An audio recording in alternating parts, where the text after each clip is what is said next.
Hi, I'm Claire and this is my October reading wrap-up, or at least the first part of it. I had a really good reading month in October, ended up reading 11 things I think, so that's way too much for one video. I didn't want to rush talking through every single thing and I didn't want to end up with a super long video, so look out for part 2 in the next couple of days. Now let's get started with the first thing that I read in October, Trail of Lightning by Rebecca Roanhorse. This is a post-apocalyptic novel. It is set on a former Navajo reservation. This territory, after basically the end of the world, after a terrible climate apocalypse that has basically drowned everywhere else on Earth, this territory has had kind of a rebirth. There's been a lot of magic coming through the land.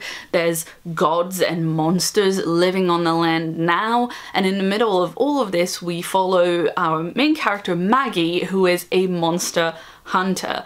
All of the people living in this land of Dinatar have these ancestral magical powers that come to them like from the clans that they are a part of, and the gifts that Maggie has are really violent and useful if you're a monster hunter. The book opens with Maggie on a monster hunt, but as she catches the monster, she realizes there is something very, very wrong with it. It's too smart, it's not reacting in the ways that it should be reacting if it was just a regular monster, so she has to kind of investigate what is going on. And in this investigation, Maggie, who usually works on her own, is thrown together with Kai, a young man from outside of Dinatar territory who is a medicine man, and so they kind of have to work through their differences to figure out what's going on, as well as actually catch monsters. I really, really enjoyed this book. I kept hearing great things about it all the time that I was at Worldcon,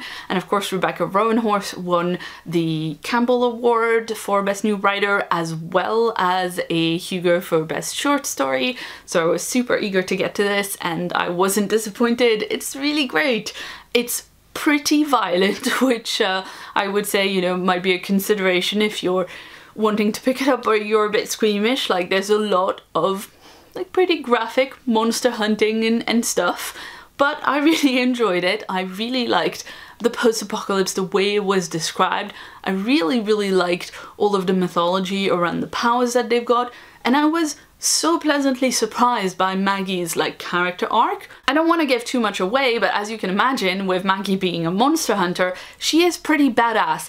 But the way that people see her and what she does is very different from the way that she herself perceives her own skills and her gift and like what it means to be a monster hunter. And the shift in her perception of that throughout the book was really, really interesting to me. So I really enjoyed it, and I'm looking forward to the second book, which comes out next year. I believe it's called Storm of Locusts. And this was again Trail of Lightning by Rebecca Roanhorse. Next up, I read The Power by Naomi Alderman, which was interesting, but mostly really, really frustrating to read. The Power, if you haven't heard of it, is this speculative fiction kind of literary novel that's been getting a lot of buzz through a lot of like more traditionally literary circles in SFF. It's a novel set in a world pretty much like our own, except that one day women and girls around the world start developing this electrical power that allows them to basically zap and shock people as they touch them, with the fact that women around the world are getting this physical power that they can use to defend themselves and also just hurt people. That just changes the course of history. Now, there were things that I liked about this book, but they were things like the prose was really great, or the characters were compelling, at least the characters that we got to see, the characters whose storyline we followed. I was invested in them. That's an important thing in a book. However, if you're writing a book that's like about feminism on a global scale and violence, particularly gendered violence and power and corruption and just how the world works, there are more important things like, what is this book saying? What is this book trying to say, and what is it actually managing to say? Because I'm not sure those are the same thing. Obviously, I don't want to speak for the author and say, here is what she was hoping to achieve with this book, but we can kind of assume from, you know, what the book is about and what the marketing around the book was about, that she meant to have like a in-depth discussion about feminism and sexism and gendered violence and all of those things. Like, those are themes that are at the core of the book. Except that, like, it's really gender essentialist. Women and girls get power, and it just kind of ignores like this complete swathe of the population that are intersex or gender non-binary or trans, even though in a couple of the storylines there are mention about some men who have the power and we don't really know why, and they have only a tiny bit of it, and it's really perceived badly by society. You know, it's not enough. It doesn't make any sense. It doesn't reflect to me the reality of the world as I know it, because I know the world to contain like non-binary and trans people. Now, aside from the gender essentialism, there are other things in this book that really bothered me and didn't make any sense.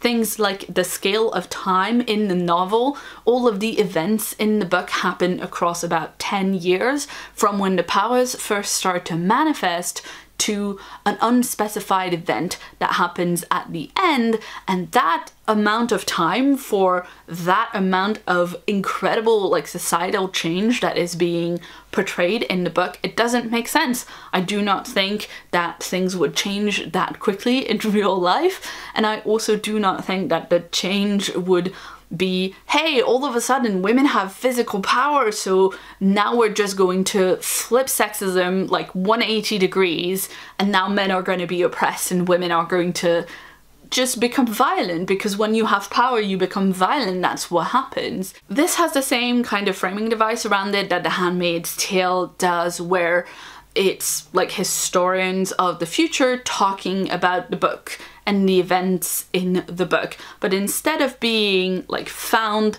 bits of narrative from someone in the period, it's an imagined narrative from someone in that future. So if you look at the world of the book, none of the events that happen in it are real. And so the only thing that's actually real in this book about feminism and gendered violence as we know it in the real world right now is the portion of the narrative that tells us that the real sexism and violence is against men. I am getting so annoyed again talking about this book. I think one of the main reasons is that the framing device just works to undermine the entire rest of the book. There's interesting things in the rest of the book, in the narrative of how the power has come to change the world. But the problem is, the narrative of how the power has come to change the world does not take into account how the world actually is right now, what kind of people actually are in the world right now, how millennia of the oppression of women has shaped our world, and how feminist theory shapes our current understanding of that. All of those things, they are not reflected in the book because like the story portion of the book isn't real and is only based on like what this guy thinks might have happened. But because the framing device tells us this story is the work of this young male researcher who's clearly being discriminated against by his female professors, like typically sexist behaviors and patterns of thinking, where she's basically like, oh, you wrote some research, isn't it cute? Maybe you should get it published under a female name. Because of that, it's very difficult to look at the narrative and say, well, the narrative is bullshit, because if you do that, then you're saying this guy in the framing device who represents what women are going through right now in the world, he's wrong, and that's, you know, nonsense, in which case you're undermining like the fact that the oppression of women is real in the world right now. And it's just like, there is no way in which this book doesn't like, it's so sexist. I hate it. Well, I hope stuff looks about the same because I just had to change my camera battery mid-video. That's how long I spent ranting about The Power. Now, on to other things that I enjoyed reading a lot more. I read Exit Strategy by Martha Wells. This is the 4th novella in the Murderbot Diaries series, and I really enjoyed it. I thought it was a really nice conclusion to the series. For those of you who don't know, if you haven't heard me raving about this series yet, the Murderbot Diaries is all about a security unit that calls itself Murderbot. Like all other security units, Murderbot belongs to a company that hires it out to work as security details for various people who don't actually see security units as like beings with personhood. Unlike all other security units, however, we learn at the beginning of the first book that Murderbot has hacked its government module so that it's able to have free will. Despite having hacked its government module, Murderbot still works as a security detail because that is everything that Murderbot knows how to do, and honestly, Murderbot just wants to get its job done so that it can stop having to interact with humans, and then it can go back to its cabin and watch some TV. In the first book in the series, All Systems Red, Murderbot is working security detail for a survey group that's assessing an alien planet for research and habitability and stuff like that. And of course the survey group gets itself into a heap of trouble and Murderbot has to save them. And by the end of that novella, circumstances have changed drastically for Murderbot, and it makes a decision that sets up the next few books in the series. In the second book, Murderbot is investigating its past and what it is that the company that owns it has like taken from its memory, and in the third book it's investigating some shady dealings that this company has had in the past. And in this book, Exit Strategy, Murderbot goes back to the survey team that we met in the first book because they need its protection now. They've made an enemy of this super powerful company and they are in deep trouble, and Murderbot has to go and help them. But at the same time, Murderbot is really worried what they're gonna think about it, but it doesn't actually want to acknowledge how worried it is about what the humans are gonna think about it.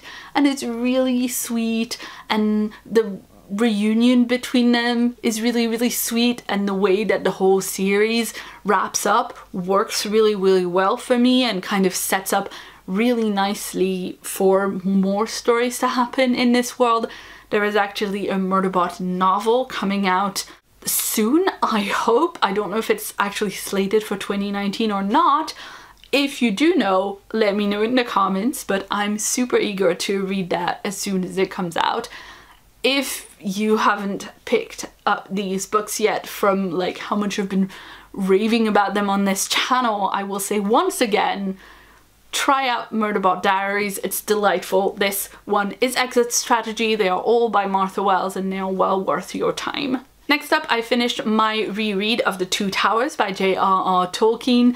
I really enjoyed rereading this. I've been enjoying the whole reread experience. I've been reading along with the Reading the End bookcast, who are doing this big read along thing. So I've been reading a little bit and then I've been listening to the relevant podcast episode and so on. It's been really great.